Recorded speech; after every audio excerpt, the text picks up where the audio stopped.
জিনগত সমস্যা কেউ কেউ বলে থাকেন আমাদের যারা বিজ্ঞানী রয়েছে, এবং পরিবেশগত সমস্যা চিহ্নিত করে স্নায়ু কোষ ধ্বংস করে দেয়, যার ফলে এই ধরনের বৈশিষ্ট্য অধিকারী শিশু হতে পারে।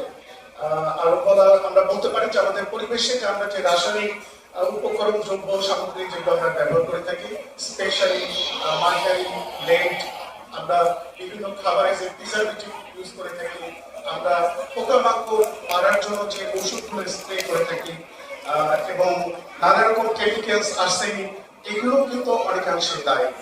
করে তাহলে আমরা দেখতে পারবো যে সমস্ত মায়েদের ভিটামিন ডি এর স্বল্পতা থাকে, তাদের ক্ষেত্রেও সমস্যা, বাচ্চার ক্ষেত্রে সমস্যা, সেক্ষেত্রেও এই সমস্যাটা দেখা দিতে পারে।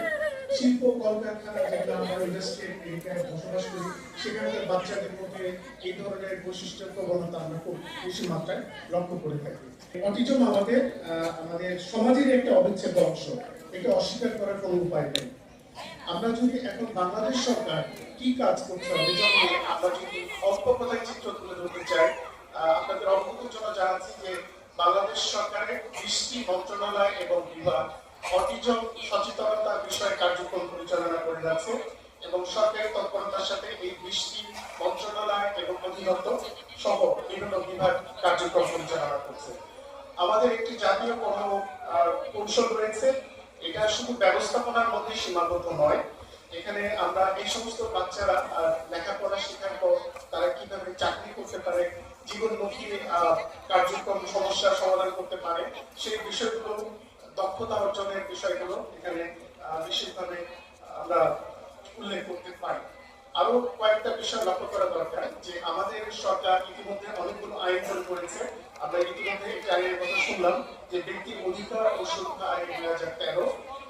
এরপরে আমরা উল্লেখ করতে পারি এই আইনের পরবর্তী বিধিমালা একটা তৈরি করা হয়েছে, প্রতিবন্ধী ব্যক্তির অধিকার এবং সুরক্ষা বিধিমালা, যেটি 2015 সালে প্রণীত হয়েছে।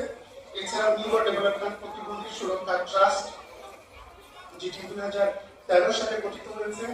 বাংলাদেশ রিহ্যাবিলিটেশন কাউন্সিল আইন রয়েছে 2018 সালে।